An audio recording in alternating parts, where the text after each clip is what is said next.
আমি আজকে বানিয়েছি ইজি একটা বিফ ভুনা, যেটা মাত্র 30 মিনিটে আপনারা খুব ইজিলি ঘরে বসে বানিয়ে ফেলতে পারবেন এবং এটা খেতে খুবই দারুন। দেখতেই পাচ্ছেন দেখতে কত ইয়াম্মি লাগছে এবং এটা এত ফ্লেভারফুল। সো খুব ইজিলি 30 মিনিটের মধ্যে কিভাবে একটা বিফ রান্না করা যায় সেটাই আমি আপনাদের সাথে শেয়ার করব। দিয়ে দিচ্ছি পরিমাণ মতো তেল। বিফটা আমি এভাবে চিকন চিকন করে ছোট ছোট কেটে নিয়েছি, জাস্ট লবণ দিয়ে মেরিনেট করে রেখেছিলাম। এখন এটা আমি তেলে দিয়ে দিচ্ছি। বিফটা আমি একদম মিডিয়াম টেম্পারেচারে ফ্রাই করব, যাতে আস্তে আস্তে এটা একদম প্রপার সেদ্ধ হয়ে যায়। এখন আমি এটা কিছুক্ষণের জন্য ঢেকে দিচ্ছি। তো আপনারাও এরকম মিডিয়াম হিটে একদম দিয়ে রাখবেন, প্রপার ভাবে সেদ্ধ হয়ে একদম ফ্রাই হয়ে যায়। আমি আবার কিছুক্ষণের জন্য ঢেকে দিচ্ছি।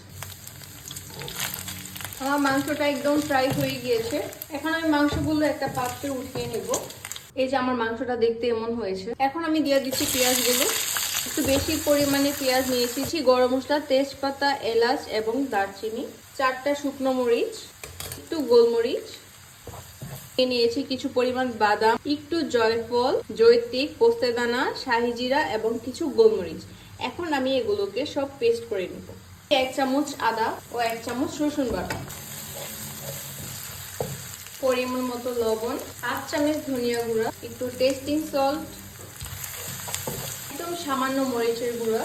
সবকিছু প্রপারলি ফ্রাই হয়ে গিয়েছে। বাদামের সবকিছু মিলিয়ে আমি যে পেস্টটা রেডি করেছি, এইটাও এখন সেম ওয়েতে আমি ফ্রাই করে নিব। এটা ধুয়ে একটুখানি পানি দিয়ে দিচ্ছি।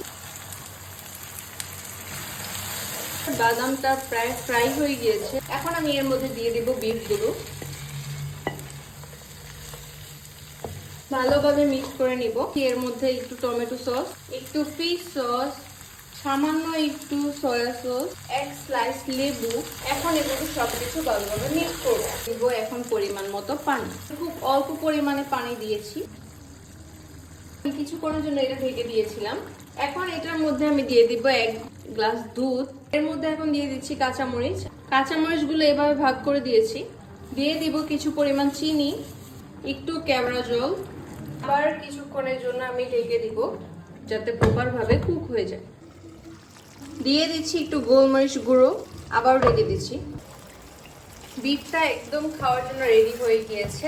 যখন দেখবেন এমন তেল উঠে এসেছে, তখনই বুঝে নেবেন বিফটা খাওয়ার জন্য রেডি। এটা যে সুন্দর একটা স্মেল বের হয়েছে, অনেক জুসি হয়েছে। সো আপনারা অবশ্যই এটা বাসায় ট্রাই করবেন এবং আমাকে জানাবেন আপনাদের খেতে কেমন লেগেছে।